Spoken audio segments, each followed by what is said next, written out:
沿岛的美术表演为重新整建的台南市立美术场启用，这座场地符合国际美术赛事需求，市府希望会当带动台南美术运动风气，同时培训选手，争取好成绩。虽然我们台南不产马，但是我们的马场一定要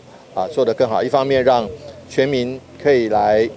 这个使用，好；一方面让专业的选手也可以来训练，获致更好的成绩。台南市立美术场位于观光发展的重点区域黄金海岸，经营团队也将美术结合观光，表示未来每礼拜拢有活动，每个月拢有惊喜，打造全民美术运动教育文化体育园区。从黄金海岸的这个世纪马术场开始到船屋，一直到我们的安平，